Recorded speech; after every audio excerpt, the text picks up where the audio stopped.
قل إني أمرت أن أعبد الله مخلصا له الدين وأمرت لأن أكون أول المسلمين.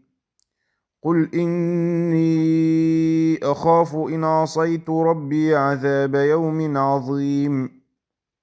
قل الله أعبد مخلصا له ديني فاعبدوا ما شئتم من دونه. قل إن الخاسرين الذين خسروا أنفسهم وأهليهم يوم القيامة ألا ذلك هو الخسران المبين.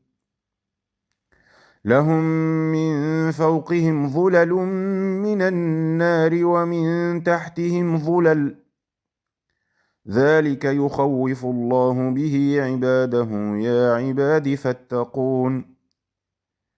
والذين اجتنبوا الطاغوت أن يعبدوها وأنابوا إلى الله لهم البشرى. فبشر عبادي الذين يستمعون القول فيتبعون أحسنه أولئك الذين هداهم الله وأولئك هم أولو الألباب.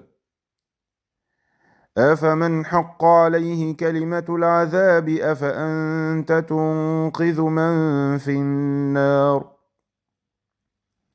لكن الذين اتقوا ربهم لهم غرف من فوقها غرف مبنية تجري من تحتها الأنهار وعد الله لا يخلف الله الميعاد. ألم تر أن الله أنزل من السماء ماء فسلكه ينابيع في الأرض ثم يخرج به زرعا مختلفا ألوانه ثم يهيج فتراه مصفرا ثم يجعله حطاما إن في ذلك لذكرى لأولي الألباب.